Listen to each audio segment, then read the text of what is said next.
നമ്മളെ അറിവിലുള്ളവരും നമ്മളെ സ്നേഹിക്കുന്നവരും നമ്മളെ സ്നേഹിക്കുന്നവർക്കും ഒന്നും ആർക്കും അങ്ങനെ ഒരു ബുദ്ധിമുട്ടുണ്ടാകാതിരിക്കാൻ നമുക്ക് ശ്രമിക്കാം, ശ്രദ്ധിക്കാം. നമ്മളെല്ലാവരും, അതായത് ഞാൻ ഉൾപ്പെടുന്ന ഈ ഒരു സമൂഹം ജസ്റ്റ് ഒന്ന് ശ്രദ്ധിച്ചാൽ തീരാവുന്ന കേസൊക്കെ ഉള്ളൂ ഇതൊക്കെ. ഹായ്, ഞാൻ സബിൻ സലീം, വാഹനപ്രേമികളുടെ സ്വന്തം ചാനലായ കേരള മെക്കാനിക്കിലേവർക്കും സ്വാഗതം.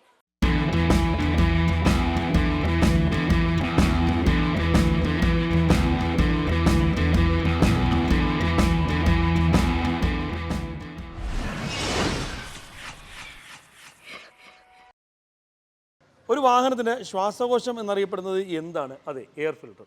എയർ ഫിൽട്ടർ മോശമാണെങ്കിൽ എന്തൊക്കെ സംഭവിക്കും എന്നുള്ളത് നമ്മൾ പല പ്രാവശ്യം പല വീഡിയോയിലൊക്കെ പറഞ്ഞിട്ടുണ്ടായിരുന്നു.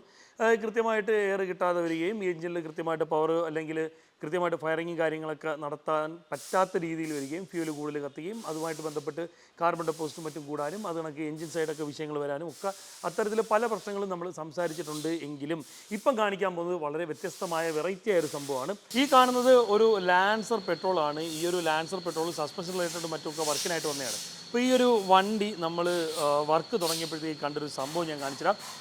ഇത് കണ്ട, ഇത് എയർ ഫിൽറ്ററാണ്. ഈ ഒരു വണ്ടിയുടെ എയർ ഫിൽറ്ററാണ്. എയർ ഫിൽറ്ററിൻ്റെ അവസ്ഥ ഇങ്ങനെയാണ്. എലി നല്ല രീതിയിൽ കറണ്ട് നശിപ്പിച്ചിട്ടുണ്ട്. ഇത് തിന്നാൻ വേണ്ടിയിട്ടല്ല, കൂടുണ്ടാക്കാൻ വേണ്ടിയിട്ട്, അതായത് എലി പ്രസവിക്കാറാകുമ്പോഴും മറ്റുമൊക്കെ കൂടുണ്ടാക്കാൻ വേണ്ടിയിട്ട് ചെയ്തേക്കുന്ന ഒരു പരിപാടിയാണ്. ഈ ഒരു ഭാഗത്തേക്ക് നോക്കിയാണെങ്കിൽ ഇതിൻ്റെ ഉള്ളിലേക്ക് നോക്കിയാണെങ്കിൽ എലി ഇല്ല കേട്ടോ. ഇപ്പം നിലവിൽ ഇതിനകത്ത് എലിയില്ല. ഇതേ കണക്ക് ഇതിൻ്റെ അകത്ത് ചെറിയൊരു കൂടും സെറ്റപ്പൊക്കെ ഉണ്ടാക്കിയിട്ടുണ്ട്. ഈ വണ്ടി ഓടി വന്ന വണ്ടിയാണ്, അതാണ് രസം. കാര്യം വെച്ചാൽ ഈ ഒരു ഹോളിൽ കൂടെയൊക്കെ ഇല്ലറ്റ് മാനിഫോൾഡിലോട്ട് സെക്ഷൻ സ്ട്രോക്കിൽ വരുന്ന സെക്ഷൻ പവർ കൊണ്ട് വലിച്ച് കയറ്റിയിട്ടുണ്ടെങ്കിൽ, ഇനിയിപ്പോൾ ഇതൊക്കെ ഒന്ന് അഴിച്ച് ചെക്ക് ചെയ്യാനുണ്ട്, വലിച്ച് കയറ്റിയിട്ടുണ്ടായിരുന്നെങ്കിൽ അത് എഞ്ചിൻ്റെ ഉള്ളിൽ ചെല്ലാനും അതുപോലെ തന്നെ വാൽവുകൾക്കോ മറ്റോ ഡാമേജ് ഉണ്ടാക്കാനുള്ള സാധ്യത കൂട്ടും. ഇപ്പം വാൽവ് പ്രോപ്പറായിട്ട് അടഞ്ഞില്ല എന്നുണ്ടെങ്കിൽ ക്യാം ഷാഫ്റ്റ് വരെ ഒടിയാനോ അല്ലെങ്കിൽ റോക്കർ ആം റിലേറ്റഡ് ആയിട്ടുള്ള ഭാഗങ്ങൾക്ക് ഡാമേജ് വരാനുള്ള ചാൻസ് വളരെയധികം കൂട്ടും എന്നുള്ളതാണ്. എയർ ഫിൽറ്ററിൻ്റെ ഭാഗമല്ല, മറ്റ് ഭാഗങ്ങളിലൊന്നും കറണ്ടതായിട്ട് കാണുന്നില്ല. അതേസമയം അല്ലാതെ ഇപ്പം ഇലക്ട്രിക്കലായിട്ട് ചെയ്തേക്കുന്നത് ഇതിനൊക്കെ കറക്റ്റ് ഇൻസുലേഷനൊക്കെ ചെയ്യാതെ കുറേ വിഷയങ്ങളും കാര്യങ്ങളൊക്കെ ഉണ്ട്. ശരിക്കും പറഞ്ഞാൽ എലി എന്ന് പറയുന്നത് ഒരു വലിയ ഒരു പ്രശ്നമാണ് വാഹന ഉപഭോക്താക്കളെ സംബന്ധിച്ച്. കാര്യം വെച്ചാൽ വണ്ടികൾ ഏതെങ്കിലും സ്ഥലത്തൊക്കെ ഇപ്പോൾ സ്ഥിരം ഓട്ടമുള്ള വണ്ടിയാണെങ്കിൽ തന്നെ ഈ എലികൾ ഇതിൻ്റെ അകത്ത് കയറിയിരിക്കും. സംഭവം എന്ന് വെച്ചാൽ ചിലപ്പോൾ ഒരു പക്ഷേ ഇതിനെ പിടിച്ച് തിന്നാൻ വരുന്ന ഇവരുടെ ശത്രുക്കളെ പേടിച്ചിട്ട് കയറിയിരിക്കുന്നതായിരിക്കാം. കംഫർട്ടായിട്ടിരിക്കാൻ പറ്റിയ ഒരു സ്ഥലം എന്നുള്ള രീതിയിലായിരിക്കാം. ചിലപ്പോൾ ഓടി വരുന്ന ആ ഒരു ചൂട്, തണുത്ത കാലാവസ്ഥയിലൊക്കെ ചൂട് അടിച്ചിട്ട് കയറിയിരിക്കുന്നതൊക്കെ ആയിരിക്കാം. ഈ പൂച്ചകൾ കയറിയിരിക്കുന്ന പോലെയൊക്കെ. ഇപ്പം തമാശയ്ക്കാണെങ്കിലും ചിലർ കമൻറ്റ് ഇടും, ഒരു പൂച്ച വളർത്തിയാൽ പോരെ എലിയെ പിടിക്കത്തില്ല എന്നുള്ളത്. പൂച്ച കയറിയിരുന്നിട്ട് പൂച്ച അടിച്ച് എന്താ പറയുക, ഒരു ഷവായി അവസ്ഥയിൽ എനിക്ക് പൂച്ചയെ എടുക്കേണ്ട സാഹചര്യമൊക്കെ വന്നിട്ടുണ്ട്. അപ്പോൾ ഇത്തരം എലി കയറുന്ന പ്രശ്നമൊക്കെ വളരെ നിസ്സാരമായിട്ട് എടുക്കരുത് എന്നുള്ളതാണ്. എലി കയറാതിരിക്കാൻ വേണ്ടിയിട്ടുള്ള കാര്യം വെച്ചാൽ സ്ഥിരമായിട്ട് ഒരു സ്ഥലത്ത് തന്നെ വണ്ടി ഇടാതിരിക്കുക, മാറ്റി തിരിച്ചു വിടുക. അത് കണക്കാനുള്ള ബോഡി സ്പ്രേ കണക്കുള്ള സാധനങ്ങളൊക്കെ ഉണ്ടല്ലോ, ഞാൻ വീഡിയോ ചെയ്തിട്ടുണ്ട്. അവിടെ ഇവിടെയൊക്കെ അടിച്ചു വെക്കുക, അല്ലെങ്കിൽ മാക്സിമം റാറ്റ് റിപ്പല്ലൻ്റ് സ്പ്രേ ഒക്കെ ഉപയോഗിക്കുക. അപ്പം എലി കയറില്ല എന്നുള്ളതല്ല, എലി എവിടെയൊക്കെ അടിച്ച് ഡാമേജ് ആക്കാനുള്ള ഒരു ചാൻസ് കുറയും. പിന്നെ അതിനൊക്കെ പെപ്പർ സ്പ്രേ വേണമെങ്കിൽ വണ്ടി ഒതുക്കിയിട്ടേക്കുന്ന വാഹനങ്ങളിൽ പെപ്പർ സ്പ്രേ വേണമെങ്കിൽ ഉപയോഗിക്കാം. പക്ഷേ അത് എത്രത്തോളം സക്സസ് ആവും എന്നുള്ളത് എനിക്കറിയത്തില്ല. ഞാൻ വേറൊരു യൂട്യൂബ് ചാനലിൽ കണ്ടതാണ് കേട്ടോ. അപ്പോൾ നിങ്ങൾക്ക് വേണമെങ്കിൽ ഒന്ന് പരീക്ഷിച്ചിട്ട് അതിൻ്റെ റിസൾട്ട് എന്താണെന്നുള്ളത് നിങ്ങൾക്ക് വേണമെങ്കിൽ ഈ കമൻറ്റായിട്ട് വേണമെങ്കിൽ ഇടാം. ഈ കയറുന്നുണ്ടോ ഇല്ലയോ എന്നുള്ളത് എനിക്കറിയാം. പിന്നെ നേരത്തെ പറഞ്ഞ കണക്ക് ഒരു പൂച്ചയെ വേണമെങ്കിൽ വാങ്ങിച്ച് വളർത്തിക്കോ കേട്ടോ. പിന്നെ ഇതിൽ തീ പിടിക്കുന്ന കേസിട്ട് വയറിങ്ങൊക്കെ എലി കയറി കരണ്ട് കഴിഞ്ഞാൽ ഈ വണ്ടിയുടെ ബോഡി ഫുള്ളും നെഗറ്റീവ് ആയിരിക്കും, അതായത് എർത്തായിരിക്കും. പോസിറ്റീവ് ലൈനിൻ്റെ ഇൻസുലേഷൻ ഏതെങ്കിലും കാരണവശാൽ നഷ്ടപ്പെട്ട് ബോഡിയിൽ ടച്ചായാൽ ഉറപ്പായും തീ പിടിക്കും. എങ്ങനെയെന്ന് വെച്ചാൽ നെഗറ്റീവും പോസിറ്റീവും ഷോർട്ടാവുകയും ആ വയർ പഴുക്കുകയും തന്മൂലം അതൊരു പരിധി കഴിയുമ്പോഴത്തേക്ക് അത് ഫയറാവുകയും തീയാവുകയും ചെയ്യും. സിമ്പിളായിട്ടുള്ള കാര്യം ഇതാണ്. ഈ കാണുന്നത് ഒരു ബീറ്റിൻ്റെ ഫ്യൂൽ പമ്പാണ്. നമ്മൾ സാധാരണഗതിയിൽ ഈ ഒരു പീസ് മാത്രമായിട്ട് ഈ ഒരു പമ്പ്, ഇതാണ് യഥാർത്ഥത്തിൽ ഈ ബീറ്റിൻ്റെ പമ്പ്. ഈ ഒരു പമ്പ് മാത്രമായിട്ട് നമ്മൾ മാറാറുണ്ട്. ഒരു കുഴപ്പമില്ല, സുഖമായിട്ട് കിടന്നുകൂടും, ഒരു പ്രശ്നമില്ല. പക്ഷേ ഈ ഒരു വണ്ടിയുടെ കാര്യത്തിലോട്ട് വരുമ്പം അസംബ്ലി മൊത്തം മാറേണ്ടി വന്നിട്ടുണ്ട്. സംഭവം വേറൊന്നുമില്ല, ഈ ഒരു ഫിൽറ്ററിൻ്റെ അവസ്ഥ കണ്ട, പൊടിഞ്ഞ് കണ്ട, ഒരു ഫിൽട്ടർ എലമെൻറ്റ് മൊത്തവും ഡാമേജായി. ഈ സാധനം തന്നെ പൊളിഞ്ഞ് ഈ പമ്പിൻ്റെ അകത്ത് കയറി പമ്പ് ഡാമേജായി. അതാണ് കോമഡി. അതായത് ഇത് കണ്ട, ഇത് പറഞ്ഞു വരുന്ന സാധനം, ഈ സാധനം തന്നെ പറഞ്ഞു വന്നിട്ട് ഇതിൻ്റെ ഉള്ളിലോട്ട്, അതായത് ഈ ഒരു പമ്പിൻ്റെ ഉള്ളിലോട്ട് കയറി സ്റ്റക്കായി എന്ന് വെച്ചാൽ വണ്ടി ഓടിക്കൊണ്ടിരുന്നതാണ്. എന്നുള്ള ശബ്ദവും കാര്യങ്ങളൊക്കെ ഉണ്ടായിരുന്നു. അതായിരുന്നു അവസ്ഥ.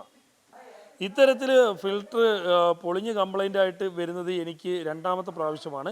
ഇത് എൻ്റെ ഒരു ഊഹം, എൻ്റെ ഒരു പരിമിതമായ അറിവ് വെച്ച് ഞാൻ പറഞ്ഞുതരാം. ഇത് സാധാരണഗതിയിൽ പ്രോപ്പറായിട്ട് ഫ്യൂലില്ലാതെ ഓടുന്ന സമയത്ത് ഇങ്ങനെ സംഭവിക്കും. അതുപോലെ തന്നെ ഇത് വന്നിട്ട് ഒരു പെട്രോൾ ബീറ്റിൻ്റെയാണ്. ഇപ്പം നിങ്ങളുടെ വാഹനത്തിൽ പ്രത്യേകിച്ച് ഈ പെട്രോൾ ബീറ്റ് അല്ലെങ്കിൽ പെട്രോൾ വാഹനങ്ങളിലെ പമ്പ് ശബ്ദം കൂടുതൽ ഓന്നും പറഞ്ഞ് ശബ്ദം കൂടുതൽ ഉണ്ടാക്കുന്നുണ്ടെങ്കിൽ ശ്രദ്ധിക്കുക. അത് ഈ പമ്പിൻ്റെയോ അല്ലെങ്കിൽ ഏതിലേതിലും അടവോ അല്ലെങ്കിൽ ഇത്തരത്തിൽ ഡാമേജ് കൊണ്ടൊക്കെ സംഭവിക്കും. അപ്പം നിങ്ങൾ എന്തായാലും ഇത്തരം കാര്യങ്ങളൊന്നും ശ്രദ്ധിക്കുക. ഈ ഒരു ഡാമേജ് കൊണ്ട് വേറെ വിഷയമൊന്നുമില്ല, വണ്ടിക്ക് തീപിടുത്തമോ മറ്റു വിഷയങ്ങളോ അങ്ങനത്തെ കേസുകളൊന്നും വരത്തില്ല. പക്ഷേ ഈ ഒരു ഫീഡ് പമ്പ് ഡാമേജ് ആയിട്ട്, ഈ ഒരു ഫ്യൂവലിൻ്റെ ഫീഡ് പമ്പ് ഡാമേജ് ആയിട്ട് വണ്ടി വഴിയിൽ നിന്ന് പോകും, നിങ്ങൾ വഴിയിലാകും എന്നുള്ളതാണ്. അപ്പോൾ ശബ്ദം കേൾക്കുമ്പോൾ തന്നെ എന്നുള്ള ശബ്ദം കേൾക്കുമ്പോൾ തന്നെ ഈ ഒരു പമ്പ് മാറാൻ ശ്രദ്ധിക്കുക.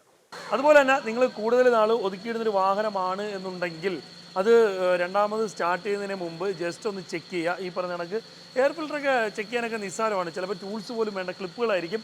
അതുപോലെ തന്നെ വണ്ടി ഓൺ ചെയ്തതിന് ശേഷം, ഈ സ്റ്റാർട്ട് ചെയ്യല്ല, എഞ്ചിൻ സ്വിച്ച് ഓൺ ചെയ്തതിന് ശേഷം ഫ്യൂൽ ലീക്കോ എന്തെങ്കിലും ഉണ്ടോ എന്നുള്ളത് നോക്കുക. ബാറ്ററി ലൈനൊക്കെ ഊരിയിട്ടേക്കുകയാണെങ്കിൽ ജസ്റ്റ് ടച്ച് ചെയ്ത് നോക്കുക.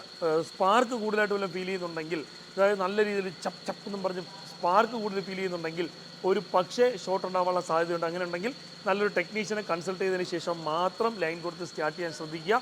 അത് കണക്ക് ഇത്തരം വിഷയങ്ങളൊന്നുമില്ല എന്നുണ്ടെങ്കിൽ എല്ലാം വെച്ച് ലൈനെല്ലാം വെച്ച് കൊടുത്തിട്ട് എഞ്ചിൻ സ്വിച്ച് ഓൺ ആക്കുക. എഞ്ചിൻ സ്വിച്ച് ഓൺ ആക്കുമ്പോഴത്തേക്ക് പെട്രോൾ വാഹനങ്ങളിലാണെങ്കിലും ചില ഡീസൽ വാഹനങ്ങളിലാണെങ്കിലും ഫീഡ് പമ്പ് ഉള്ളതുകൊണ്ട് തന്നെ പമ്പിങ് നടക്കും. ആ സമയത്ത് എന്തെങ്കിലും ലീക്ക് ഉണ്ടെങ്കിൽ, ഫ്യൂൽ ലീക്ക് ഉണ്ടെങ്കിൽ നമുക്ക് മനസ്സിലാക്കാൻ പറ്റും. അതിനുശേഷം സ്റ്റാർട്ട് ചെയ്യുക. സ്റ്റാർട്ട് ചെയ്യാൻ നേരത്ത് ഭയങ്കരമായിട്ട് ഇഴഞ്ഞോ അല്ലെങ്കിൽ എന്തെങ്കിലും ബുദ്ധിമുട്ടൊക്കെ തോന്നുകയാണെങ്കിൽ ചുമ്മാ ആയിട്ട് അങ്ങോട്ട് അടിച്ചുകൊണ്ടിരിക്കാതിരിക്കുക. നൈസിന് 1 2 3 ട്രിപ്പ് അടിച്ചു നോക്കുക. പറ്റിയില്ലെങ്കിൽ വണ്ടി ഓഫ് ചെയ്യുക. കുറച്ച് നേരം കഴിഞ്ഞുകൊണ്ട് ഒന്നുകൂടെ ശ്രമിക്കുക. വീണ്ടും പറ്റിയില്ലെങ്കിൽ ഒരു ടെക്നീഷ്യനെ വിളിച്ച് കാണിക്കുക. അപ്പോൾ ഈ 2 വണ്ടിയുടെയും കേസിട്ട് കണ്ടപ്പോൾ നിങ്ങളെയൊന്ന് ബോധിപ്പിക്കണമെന്ന് തോന്നിയോട് മാത്രമാണ് ഈ ഒരു ചെറിയ വീഡിയോ ഇട്ടേക്കുന്നത്.